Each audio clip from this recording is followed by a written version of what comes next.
In this section, we'll talk about camera settings, and specifically camera settings that apply to landscape photography. Now, in your camera, you'll find lots of different menu options, and the goal of this section is not to go over every single one of them. Instead, what we'll do is go over some important settings, the ones that you want to keep on your camera, and once you have them set, never have to worry about going back and changing them. In addition to these, there might be other ones that might be helpful to have. So let's go ahead and dive in. And in this particular case, I have a Nikon and a Sony camera, but keep in mind that the settings that I'm going to go over are going to apply equally to all brands out there. Whenever I pick up a camera, the very first menu setting I go through is image quality. Now, at this point, I don't have to tell you why you should be shooting in RAW. That's a given. However, there are a couple of settings you should go through to make sure that you select them properly because they do affect your RAW images. One of them is compression. Now, your camera has the ability to compress RAW images, but you need to be careful about how that's done.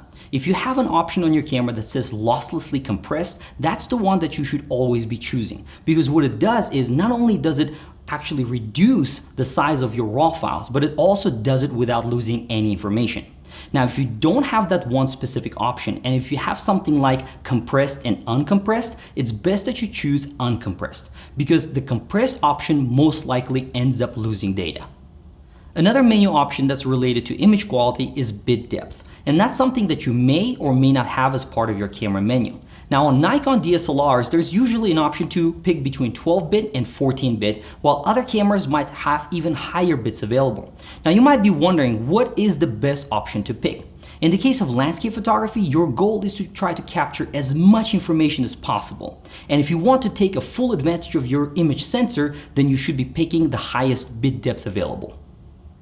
You might also have a menu option called long exposure noise reduction. Now, this is something you definitely want to look into because it does affect your RAW images. As the name suggests, long exposure noise reduction only kicks off when you shoot in long exposures like 5, 10, or longer seconds. And in those situations, you will end up with less image noise if you have this setting turned on. However, there is a downside to keeping long exposure noise reduction turned on because it's going to double the amount of time that it takes for your camera to capture a single photo. Now, the reason why this happens is because as soon as your regular exposure ends, the camera is going to take another exposure, and this time it's going to be dark frame. And it's going to use the noise in the dark frame, which is generated by your sensor, to subtract that noise from the first image. As a result, it ends up with less noise.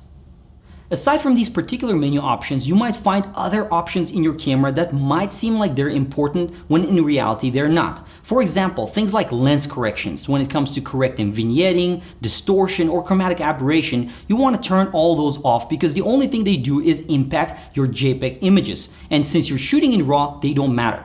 In addition to those, you might find other things like particular simulations of a particular look in your camera. Now, on a Nikon, for example, it might be called something like picture control, while on a Sony, it might be called creative style. And as you go through these, there's so many different options that simulate different looks. Now, the reason why you might not want to touch this setting and keep it at its default value is because not only doesn't it do anything to your RAW file, but it also might affect the way you shoot. For example, since JPEG images are actually saved alongside your RAW files in that same one image, whenever you play back an image, that's the image you're looking at. So if you have any of these settings turned on, or if I go ahead and select something like vivid as part of my camera profile on the camera, then I might be looking at something completely different. So keep all this in mind as you go through your different camera menu settings. Obviously, make sure that you select the ones that impact your RAW images. For example, bit depth, set it to the highest bit depth available. Make sure that you select a compression level that is not going to result in any information loss. And make sure that you know how to use long exposure noise reduction. In most cases, you want to keep that turned on. Now, when it comes to all these different other settings that you find in your camera, either have them set at their default, as in the case of, for example, different creative styles or picture controls that you have in your camera, because you do not want to mess with those. And then things like active lighting or dynamic range optimizer, anything to do with corrections, even for lenses, those are the things that you want to turn off. In landscape photography, you often end up shooting at moderately slow shutter speeds that are prone to camera shake.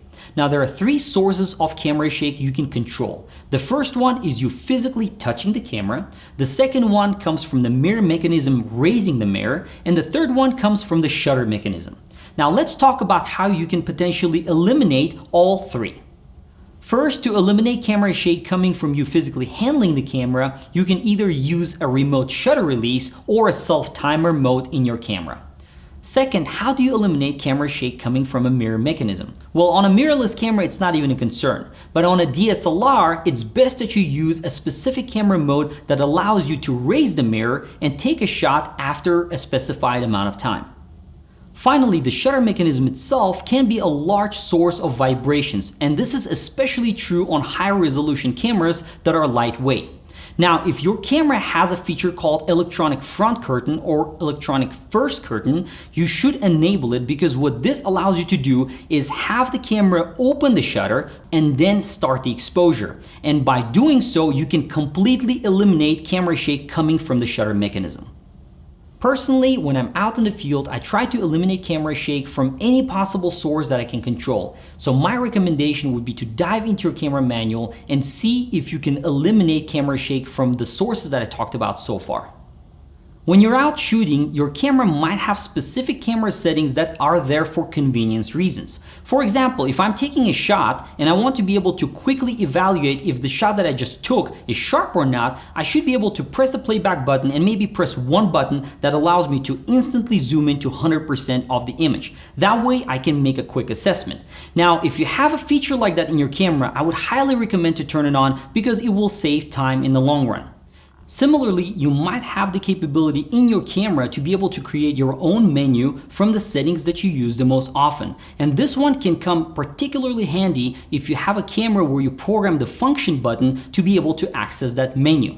Now, if you do that, you might be just 1 or 2 clicks away from the settings that you use the most often, and that way you don't have to dig through so many different menu options to find them again. Lastly, if you're worried that the customizations that you made to your camera might be lost if you accidentally reset your camera, for example, then you might have the capability in your camera to save all of those customizations into a specific camera mode, or maybe something like a menu bank. And if you do have that option, I would certainly recommend to do it.